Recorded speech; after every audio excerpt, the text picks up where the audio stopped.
വലിയ ഭയപ്പെടേണ്ട സംഗതിയൊന്നല്ല. മലപ്പുറം ജില്ലയിൽ കുറ്റിപ്പുറത്ത് ചോറും മീനും എന്ന് പറയുന്ന ഒരു ഹോട്ടലുണ്ട്. നിങ്ങളൊരു ഉച്ച സമയത്ത് കുറ്റിപ്പുറത്തുനിന്ന് തവനൂരിലേക്ക് അല്ലെങ്കിൽ തിരൂരിലേക്ക് യാത്ര ചെയ്യാവുന്ന ആൾക്കാരാണെങ്കിൽ നിങ്ങൾ ഈ ഒരു ഹോട്ടൽ എത്തുന്നതിന് മുമ്പായിട്ട് നിങ്ങളുടെ വാഹനം തീർച്ചയായിട്ടും ബ്ലോക്കിൽ പെട്ടിരിക്കും. ആ ഹോട്ടലിലേക്ക് ഭക്ഷണം കഴിക്കാൻ വേണ്ടി പോകുന്ന ആളുകളുടെ തിരക്കാണ്, ഒരു രക്ഷയില്ലാത്ത തിരക്കാണ്. ഇന്ന് ആ ഹോട്ടലിൽ ഒരു ഗംഭീര തല്ല് നടന്നു. പല ആളുകൾ നമുക്കതിൽ നോക്കിക്കഴിഞ്ഞാൽ കാണും, ഈ തൊപ്പി വെച്ച കുറെ ആൾക്കാരുണ്ട്. ഈ തൊപ്പി വെച്ച ആൾക്കാരെന്ന് പറയുന്നത് സംശയിക്കുന്നു വേണ്ട, അത്ര സംശയങ്ങളൊന്നും നമ്മുടെ വീഡിയോയിൽ ഉണ്ടാവുകയില്ല. ആ തൊപ്പി വെച്ച ആൾക്കാരെന്ന് പറയുന്നത് അവിടുത്തെ എന്താ പറയുക സപ്ലയേഴ്സ് ആണ്. ആ സപ്ലയേഴ്സ് അവരെ മുടിയും മറ്റൊന്നും പുറത്തേക്ക് പോകാതിരിക്കാൻ വേണ്ടിയിട്ടുള്ളൊരു തൊപ്പി ഉണ്ടല്ലോ, അത് വെച്ച് ആ സപ്ലയേഴ്സ് മുഴുവൻ ഒരാളെ ഇട്ട് അടിക്കുന്നതും കാണാം. ഇനി എന്തിനാണ് ഈ മനുഷ്യന് ഇങ്ങനെ ഇട്ട് അടിക്കുന്നത്?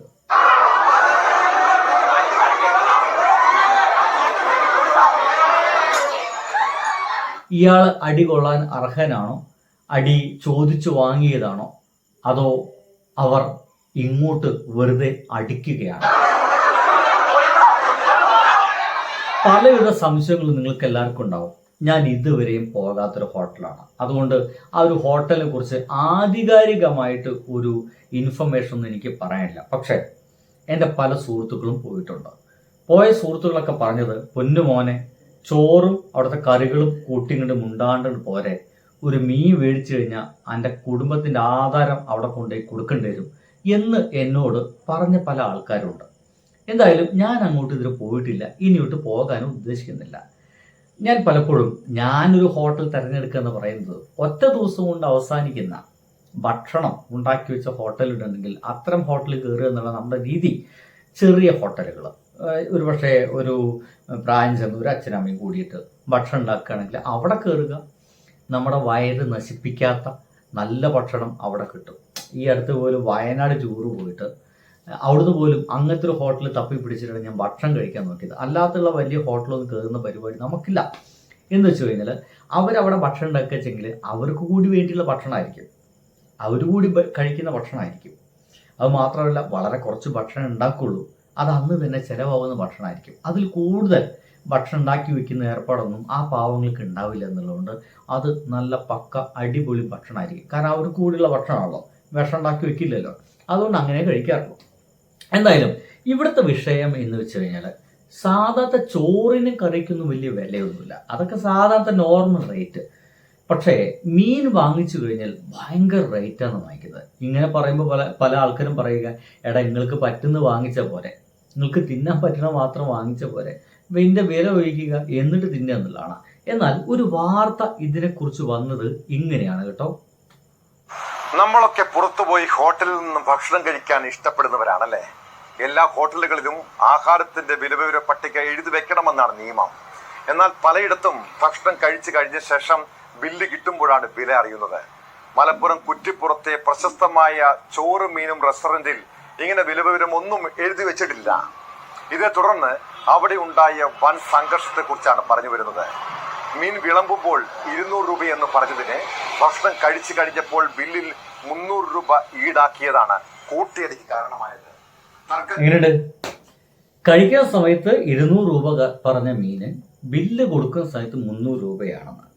ഞാൻ എന്തായാലും ഈ ഒരു വാർത്തയുടെ ഒരു സത്യസന്ധമായ കാര്യങ്ങൾ അറിയാൻ വേണ്ടിയിട്ട് ഞാൻ തൊട്ടു മുമ്പ് കാണിച്ചെന്ന ആ അടി വീഡിയോ തന്നെ എടുത്തു. എന്നിട്ട് അതിന് താഴത്തെ കമന്റുകൾ എടുത്തു. ഞാനേ കഴിക്കാത്തുള്ളൂ കേട്ടോ, ഒരു പക്ഷേ ഇതിൽ പല ആളുകളും ഭക്ഷണം കഴിച്ചവരുണ്ടാവും. ഒരാള് ഭയങ്കര രസകരമായിട്ട് എഴുതി വെച്ചിട്ടുണ്ട്. അതിങ്ങനെയാണ്: ഈ കട പൂട്ടിക്കാൻ എന്തോ ഒരു പ്രത്യേക തരം ആളുകൾ ശ്രമിക്കുന്നുണ്ടെന്നാണ് ഒരാൾ എഴുതി വെച്ചിരിക്കുന്നത്. അറിയില്ല, ഇതിന് പുറകിൽ മതം കൊണ്ടുവരികയാണെന്നുള്ളതാണ് എൻ്റെ ഒരു വലിയ സംശയം. സ്റ്റാഫിനെ കൈവച്ച് ശരിയായില്ല എന്നൊരാൾ എഴുതി വെച്ചിട്ടുണ്ട്. ശരി, വീട്ടിൽ നല്ല ഫുഡ് കിട്ടാത്തവന്മാർ ഇവിടെ വന്ന് തെണ്ടി തിന്നുമെന്ന് ഒരു സോഷ്യൽ മീഡിയ കമന്റ് ഓളി എഴുതി വെച്ചിട്ടുണ്ട്. ആയിക്കോട്ടെ, സംഗതി അതൊന്നല്ല.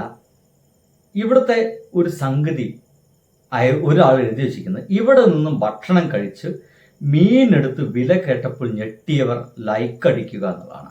ഇപ്പൊ തന്നെ ഒരു 16 പേര് ലൈക്ക് അടിച്ചിട്ടുണ്ട്.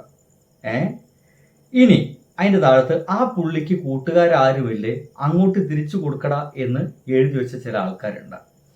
ഇനി ഇതെല്ലാം ഏറ്റവും രസകരമായിട്ട് ചില ആളുകളൊക്കെ പറയുന്നുണ്ട്, എന്താണ്, ഇവിടുത്തെ മത്സ്യത്തിനൊക്കെ ഭയങ്കര വിലയാണ്. 70 രൂപയ്ക്ക് ഇത്രയും വിഭവങ്ങളുള്ള ചോറ് എവിടെയാണ് കൊടുക്കുന്നത്? പിന്നെ മീന് 150 മുതൽ 1500 വരെയുള്ള മീനുണ്ട്. അവിടെ വില ചോദിച്ചു എടുത്താൽ ഒരു പ്രശ്നവും ഇല്ല. ഞാൻ അവിടെ 6 വട്ടം ഭക്ഷണം കഴിച്ചിട്ടുണ്ട്. എനിക്ക് അവിടെ ഒരു പോരായ്മയും തോന്നിയിട്ടില്ല.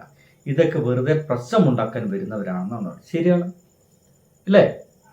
കയറുന്ന സമയത്ത് തന്നെ ഓരോ മത്സ്യം തിന്നാൻ തരുന്ന സമയത്തും അതിൻ്റെ വില ചോദിക്കുക. അഭിമാനത്തിന് പുറത്ത് വിലയും ചോദിക്കാതെ ആ മീനിട്ട് അത് എന്ത് തരം മീനാണെന്നറിയാതെ ആ ഫുള്ള് തിന്നും ചെയ്ത് അവസാനം ബില്ല് കാണുമ്പോൾ തിന്ന ആ ഭക്ഷണം മുഴുവൻ ദഹിക്കുന്ന അവസ്ഥയിലേക്ക് ആരും എത്താതിരിക്കുക എന്നുള്ളതാണ്. ഇനി രണ്ടാമത്തൊരു വിഷയം, ഇനി ചില ആളുകളൊക്കെ പറയുന്നത് അവിടെ വില വിവര പട്ടികയൊന്നും എഴുതി വെച്ചിട്ടില്ല എന്നാണ്. അങ്ങനെയാണെങ്കിൽ അതൊരു പ്രശ്നമാണ്. അതൊരു അത്ര ഒരു നല്ല രീതിയല്ല. എല്ലായിടത്തും വില വിവര പട്ടികളൊക്കെ എഴുതി വെക്കണമെന്നാണ് നിർബന്ധമായിട്ടുള്ളത്. ഒരാൾ എഴുതി വെച്ചിട്ടുണ്ട്, വില വിവര പട്ടിക നിർബന്ധമാക്കണം. വേറൊരു രസകരമായ കമന്റ് എന്ന് പറയുന്നത്, മീനിന്റെ റേറ്റ് ചോദിക്കുമ്പോൾ 200, ബില്ലിൽ 300 മേടിക്കുന്നു. 2 തവണ സംഭവിച്ചു. ഞങ്ങൾ കാശ് കൊടുത്തു പോന്നു, ഒന്നും പറഞ്ഞില്ല. മാനക്കേട് ഭയന്ന് ഞങ്ങൾ വില പറഞ്ഞത് കേട്ടപ്പോൾ തെറ്റ് സംഭവിച്ചു എന്ന് കരുതി. 3-ാം തവണയും സെയിം റിപ്പീറ്റ് കാശ് കൊടുക്കുമ്പോൾ 300 രൂപ കൂടുതൽ ചോദിച്ച അപ്പോൾ അവർ കളിയാക്കുന്നു. കാശില്ല എങ്കിൽ അത് പറയണം, അല്ലാതെ ഉടായ്പ് കളിക്കരുതെന്ന്. 3-ാം പ്രാവശ്യം അപ്പോൾ വില പറയുന്ന സമയത്ത് വീഡിയോസ് റെക്കോർഡ് ചെയ്തിരുന്നു. അതെടുത്ത് അവൻ കാണിച്ചു കൊടുത്തു. അപ്പോൾ അവൻ്റെ ഒരു പുഞ്ചിരി, അത് അങ്ങനെ ഇങ്ങനെ എന്ന് പറഞ്ഞ് ഒഴിഞ്ഞു മാറുക. സെയിൽസ്മാന് തെറ്റുപറ്റി കാണും എന്ന് കൂടെയുള്ളവൻ. പക്കാ തട്ടിപ്പ് പ്രസ്ഥാനം. മറ്റൊരിക്കൽ എൻ്റെ ഫ്രണ്ടിനും ഫാമിലിയും പോയി ഒരു ഭക്ഷണം കഴിച്ചു. ഒരു ചെമ്പല്ലിക്ക് ഭക്ഷണം കഴിഞ്ഞ് ബില്ല് വന്നപ്പോൾ പറഞ്ഞതിനേക്കാൾ വില കൂടുതൽ ചോദിച്ചപ്പോൾ പറഞ്ഞ വില നിങ്ങൾ ശരിക്കും കേട്ടിട്ടില്ല എന്നാണ്.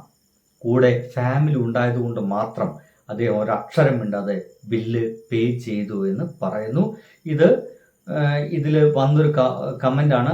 റൊബെസ്ക എന്ന് പറയുന്ന ഒരു ഐഡിയിൽ നിന്നാണ് ഈ ഒരു കമൻറ്റ് വന്നിരിക്കുന്നത്. ഒരു പക്ഷേ ഈ അടി വാങ്ങിച്ചതും അല്ലെങ്കിൽ അങ്ങോട്ട് കൊടുത്തതുമായിട്ടുള്ള ഈ വ്യക്തി ഇതായിരിക്കാമെന്ന് വിചാരിക്കുന്നു.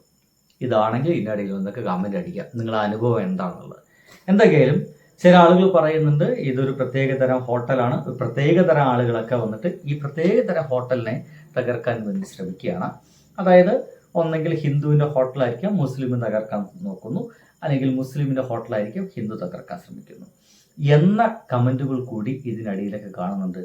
എല്ലാ വിഷയത്തിലേക്കും മതം കൊണ്ടുവന്ന് ഇടല്ലടെ. ഇതൊരു വിലവിവര പട്ടികയുമായി ബന്ധപ്പെട്ട ഒരു പ്രശ്നമാണെന്നാണ് അറിയാൻ സാധിച്ചത്.